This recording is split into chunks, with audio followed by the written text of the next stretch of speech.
नमस्कार दोस्तों, कैसे हैं आप। दोस्तों, आज जो मैं आपके सामने कहानी शेयर करना चाह रही हूँ, कहानी तो क्या, अगेन ये मेरे बचपन की ही बात है। ये बहुत ही फ़नी है। इसमें मुझे तो खैर बहुत हंसी आती है जब भी मैं इसके बारे में सोचती हूँ।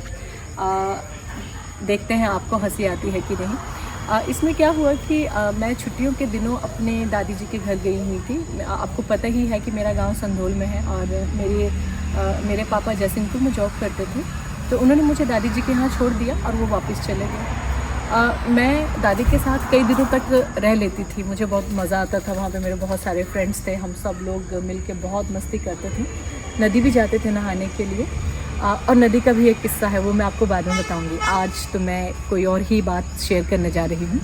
तो फिर क्या हुआ कि मैं दादी के साथ बैठी हुई थी, तो बहुत सारी बातें कर रहे थे। तो उन्होंने मुझे बताया कि जब वो छोटे थे तब वो पहाड़ पर, कोई एक पहाड़ था उनके घर के पास, उस पर जाकर खिचड़ी बना के आया करते थे। वहीं पे खाते थे, सब बच्चे जाते थे और बहुत मस्ती करते थे। तो मुझे ये आइडिया बड़ा अच्छा लगा। मैंने दादी को बोला कि दादी, क्या मैं भी ये कर सकती हूँ? उन्होंने बोला हाँ हाँ बिल्कुल। फिर मैंने पूछा कि मतलब क्या करना रहता है, कैसे करते हैं? तो दादी ने बताया कि पहले आप अपने फ्रेंड्स चूज़ करो जिन जिन को आप ले जाना चाहते हो, और सारे शेयर करो कि जैसे मुझे जो है वो राइस लेकर जाना है, या मुझे कढ़ाई ही लेके जानी है, या कुकर जिसमें भी आप बनाओगे, या फिर मुझे घी लेके जाना है। तो ऐसे करके आप एक टीम वर्क करो, सब अपने अपने जो भी आप डिसाइड करो कि किसको क्या लेके आना है, वो अपनी चीज़ें लेकर जाओ और वहाँ पर अपने आप आग जलाओ, लकड़ियाँ इकट्ठे करो और करो। तो फिर मैंने सोचा कि सच में ये तो बहुत ही मज़ेदार है और टीम वर्क भी है, और सब बच्चे जाएंगे तो बड़ा मज़ा आएगा। फिर मैंने सारे फ्रेंड्स को इकट्ठा किया और उनको ये आइडिया शेयर किया। तो उन्हें भी वो आइडिया बहुत अच्छा लगा। फिर सबने कहा कि हाँ हाँ ठीक है, करते हैं। तो सबको टास्क दे दिया गया कि तुम लकड़ियाँ इकट्ठी करोगी, वहाँ पर जाकर एक जना आग जलाएगा, एक जना चावल धोएगा। और हमने वो जगह चूज़ करी जहाँ पर नेचुरल वाटर बॉडी थी। तो बेसिकली पहाड़ों में क्या होता है कि बावड़ी होती है। मुझे नहीं पता कि आप उसको क्या कहते हैं, बट हम उसको बावड़ी कहते हैं। वहाँ पर नेचुरली पानी आता है और वो पानी बहुत ही फ्रेश होता है। उस पानी को आप पी सकते हैं, खाने के लिए इस्तेमाल कर सकते हैं। अब तो लोग आरओ इस्तेमाल करते हैं घरों में, बट जब हम लोग छोटे हुआ करते थे हम हमेशा बावड़ी का ही पानी पीते थे और कभी बीमार नहीं पड़ते थे। खैर, तो हम लोगों ने ये डिसाइड किया, सब लोग चले गए। एक हमने पहाड़ चूज़ किया, उसको हम चंद्रकोआल कहते हैं। अभी भी उस जगह का नाम चंद्रकोआल है। और वहाँ पे सड़क निकल गई है, तो वो थोड़ा सा जैसा उसका नेचुरल लैंडस्केप है वो नहीं रह गया है। पर it was really a very pretty place long back. अब तो थोड़ा बिगड़ गया है उसका जो लैंडस्केप है, बट फाइन। तो क्या हुआ कि हम लोग वहाँ पहुँच गए।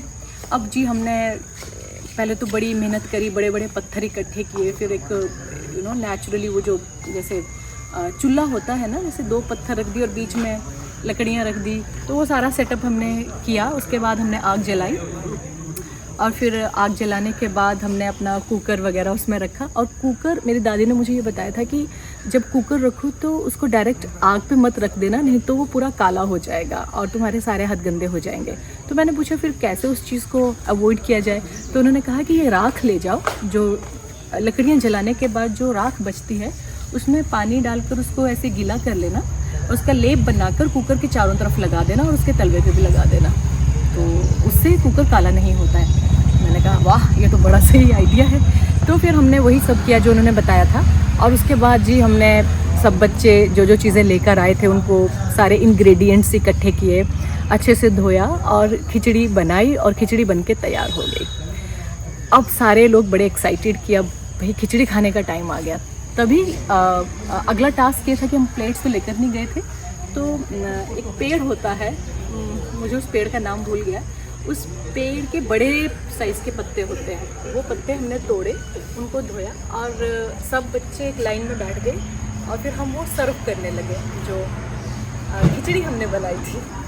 तो अभी हमने कुकर चूल्हे से उतार कर नीचे रखा ही था और उसका ढक्कन खोला ही था, वहाँ पर बहुत सारे बंदर आ गए और बंदर ने हमारा कुकर हमसे छीन लिया और हम डर के मारे भागे थे। पर हम कुकर भी नहीं छोड़ सकते थे और हमें बड़ा गुस्सा भी आने लगा कि यार हमने इतनी मेहनत करी, हम इतनी दूर से आए, यहाँ पर हमने कितना कुछ किया, ठीक है। और ये बंदर लास्ट में हमारी खिचड़ी लेके जा रहे हैं। तो हम लोग भी पूरे चार्ज हो गए और हमने वहाँ पर जितने पत्थर वत्थर पड़े थे सब उठाए और ज़ोर ज़ोर से चिल्लाने लगे कि भाग बंदर भाग।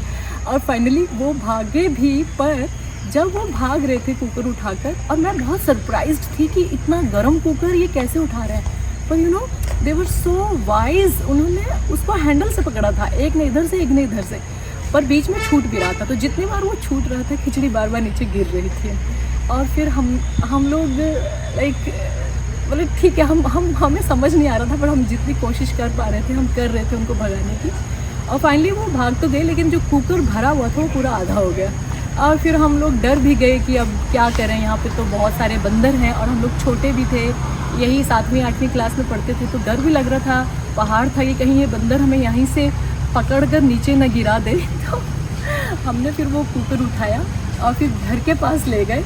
और क्योंकि बंदरों ने हाथ उसके अंदर नहीं डाला था, तो हमें पता था कि भाई उन्होंने उसको खाया नहीं है, जस्ट उठाने की कोशिश करी और गिर गया बार बार। तो फिर हम लोग सारे थोड़े दुखी तो हुए कि भाई हमारी सारी खिचड़ी बंदरों ने गिरा दी, परंतु जो जितनी बची थी वो हम सब फ्रेंड्स ने आपस में बांटी और खाई। और सच में वो मेरी ज़िंदगी की सबसे ज़्यादा टेस्टी खिचड़ी थी। आज भी मुझे उसका टेस्ट याद है। मुझे लाइक आपसे बात करते हुए पूरा अपना वो बचपन सामने याद आ गया। और it was really a very wonderful experience. बहुत कुछ सीखने को भी मिला, टीम वर्क, और जब मुसीबत आ जाए तो कैसे डील करना है। जैसे वो कहते हैं ना कि तूफ़ान आ जाए तो तूफ़ान को कैसे अपने फेवर में आपको लाना है, अपने बेनिफिट के लिए, वो सब भी सीखा। ये बंदरों को कैसे भगाना है, डर को फेस किया। तो ये एक बड़ी प्यारी सी अगेन मेरे बचपन की सचमुच की वारदात है। और जल्दी ही मैं आपके सामने कुछ और नई कहानियाँ लेकर आऊँगी। तब तक के लिए नमस्कार।